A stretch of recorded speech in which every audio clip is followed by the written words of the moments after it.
আসন্ন ত্রয়োদশ জাতীয় সংসদ নির্বাচনকে সামনে রেখে প্রচারণায় ব্যস্ত সুমন পাস। দর্শক, আমি এই মুহূর্তে অবস্থান করছি টাঙ্গাইলের মধুপুর উপজেলার ফাজিলপুর গ্রামে আজাদ স্পোর্টিং ক্লাব মাঠ প্রাঙ্গণে। এখানে কর্নেল আজাদ সমর্থন গোষ্ঠীর আয়োজনে এই নির্বাচনী জনসভা অনুষ্ঠিত হয়েছে। এখানে আপনারা দেখতেই পাচ্ছেন যে সকাল বিকেলে এই জনসভাটি শুরু হয়েছে এবং এখানে কানায় কানায় পরিপূর্ণ হয়েছে। আমি যদি এখানে আরেকটি বিষয় জানিয়ে রাখি যে এখানে লেফটেন্যান্ট কর্নেল আজাদ সমর্থন গোষ্ঠীদের আয়োজনে এই জনসভাটি কিন্তু জনসমুদ্রে কিন্তু পরিণত হয়েছে। আমি এই মুহূর্তে একজন সাধারণ মানুষের কাছে যদি আমি জানতে চাই যে আসলে লেফটেন্যান্ট কর্নেল আসাদুল ইসলাম আজাদ যে দলীয় মনোনয়ন না পেয়ে তিনি স্বতন্ত্র প্রার্থী হয়েছেন, সেই ক্ষেত্রে আপনারা তাকে কি মনে করছেন এবং কি বিজয়ের ব্যাপারে তিনি কতটুকু আশাবাদী? বিসমিল্লাহির রহমানির রহিম, আপনাকে ধন্যবাদ। আমরা বাংলাদেশ জাতীয়তাবাদী দল থেকে মনোনয়ন চেয়েছিলাম, সত্য চেষ্টাও করেছি। টিকিট তো একের অধিক প্রার্থী, আমরা টিকিট পাইনি। মধুপুর এবং ধনবাড়ির সাধারণ মানুষের যে পরিমাণ মানুষের কাজ উনি করেছে, অসহায় দরিদ্র মানুষ সোজা কথা বলতেছে আপনাকে স্যার নির্বাচন করতেই হবে। মানুষের দাবির মুখে আমরা আমাদের প্রার্থীকে নির্বাচন করার অনুমতি দিচ্ছি এবং তাকে এই সকল দলের প্রার্থীকে উপেক্ষা করে আমরা তাকে বিজয় নিশ্চিত করতে পারবো ইনশাআল্লাহ। আমরা এটা আশাবাদী ইনশাআল্লাহ।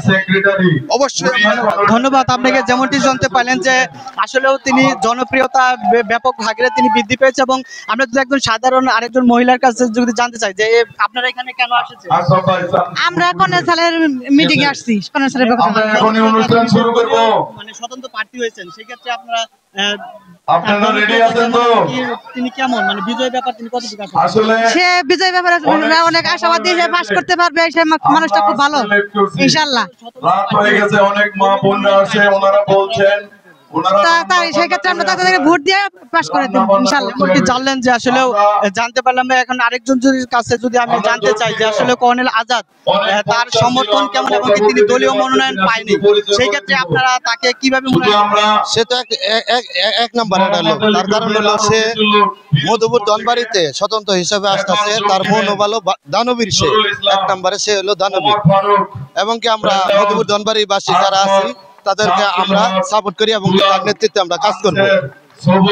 যেমনটি জানলেন টাঙ্গাইল এক মধুপুর ও ধনবাড়ি আসনের লেফটেন্যান্ট কর্নেল আসাদুল ইসলাম তার এই জনসভাটি কিন্তু জনসভাতে কিন্তু অনেক জনসমুদ্রে পরিণত হয়েছে এবং কি আমি দেখতে পাচ্ছি যে এই মধুপুর ও ধনবাড়ি উপজেলাতে 18টি ইউনিয়ন এবং 2টি পৌরসভা থেকে কিন্তু বিপুল সংখ্যক জনগণ কিন্তু এবং কি দেখতে পাচ্ছেন যে এই লেফটেন্যান্ট কর্নেল আসাদুল ইসলাম এই মাঠটি কিন্তু কানায় কানায় পরিপূর্ণ হয়ে গেছে এবং দেখতেই পাচ্ছেন যে এখানে কিন্তু অনেক কিন্তু তার কর্মী সমর্থন এসেছে এবং লেফটেন্যান্ট কর্নেল আসাদুল ইসলাম আজাদের জনসমর্থন প্রমাণ করছে যে আসলে তিনি কিরকম জনপ্রিয়তা অর্জন করছেন। স্বতন্ত্র প্রার্থী লেফটেন্যান্ট কর্নেল আসাদুল ইসলাম আজাদের কাছে জানতে চাই, দল তাকে মনোনয়ন দেয়নি, কিন্তু স্বতন্ত্র প্রার্থী কেন হলো এবং কি তিনি বিজয়ের পর আবারও তিনি কি যদি দল তাকে নেয় সে যাবে কিনা এবং কি এই মধুপুর ধনবাড়ি উন্নয়নে তিনি কি কাজ করবে, এখন সরাসরি তার কাছ থেকে জানবো।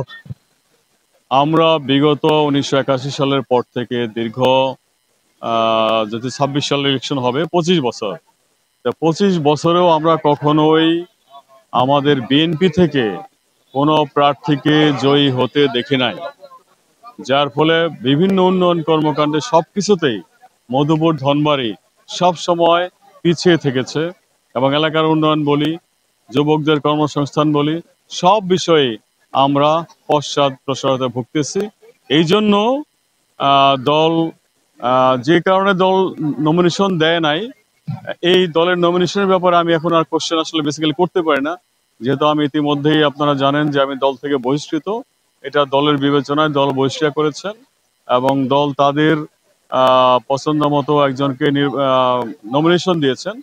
কিন্তু ধনবাড়ি মধুপুরের জনগণ তারা সবসময় আশা করে যে তাদের এলাকা থেকে কোনো একজন ব্যক্তিকে নমিনেশন দেওয়া হবে, যেটা বারবার বিএনপি নমিনেশন দিতে ব্যর্থ হয়েছে। বারবার আমাদের এখানে বিভিন্ন বাইরের থেকে লোক এনে এখান থেকে নমিনেশন দেওয়া হয়, যার ফলে যেহেতু বাইরের লোক, আমাদের মধুপুর ধর্মের ইতিহাসই হলো বাইরের কোনো লোক কোনো দিন এখান থেকে নির্বাচিত হতে পারে নাই। এই ধারাবাহিকতাটা যাতে নষ্ট করতে পারে, যাতে ভিতরের একজন লোক, আমাদের এলাকার লোক নির্বাচিত হতে পারে এবং যে নির্বাচিত যে হওয়া সম্ভব, সেই জিনিসটা যাতে ভবিষ্যতে শুধু আমার দল নয়, সকল দলই যেন জিনিসটা বোঝে যে জনপ্রতিনিধি মানে হলো এলাকার জনগণের প্রতিনিধি। বাইরে থেকে একজনকে জোর করে প্রতিনিধি হিসাবে স্থাপন করলেও তিনি কোনোদিন সত্যিকারেই জনগণের প্রতিনিধি হতে পারেন না। তো সেই জন্যই আমি স্বতন্ত্র প্রার্থী হিসাবে, স্বতন্ত্র নয়, বেসিক্যালি আমার যে নমিনেশন পেপার হবে এই জায়গাতে স্বাক্ষর করবে কারা? এইখানে স্বাক্ষর লাগবে এলাকার মা বোনদের, এলাকার ভাইদের। তা আমি আসলে জনগণের প্রার্থী, আমি কোনো স্বতন্ত্র প্রার্থী নই। Thank you. যেমনটি জানলেন যে আসলে তিনি কিন্তু নিজে প্রার্থী হন না, জনগণ তাকে প্রার্থী করেছে বিদায় তিনি কিন্তু আসলে স্বতন্ত্র প্রার্থী হয়েছে। ইতিমধ্যে কিন্তু এলাকায় কিন্তু ব্যাপক আলোচনার সৃষ্টি হচ্ছে এবং কি colonel Azad, lieutenant colonel Azad, Asadul Islam Azad কিন্তু ইতিমধ্যে কিন্তু দানবীর হিসাবেও তিনি কিন্তু পরিচিত হয়েছেন এবং কি বিভিন্ন জায়গায় তিনি মত বিনিময় সভা করছেন। তো এই ছিল আমার কাছে টাঙ্গাইলের মধ্যবর্তী নির্বাচনী সর্বশেষ পরিস্থিতি। Abdul Latif, Asian television.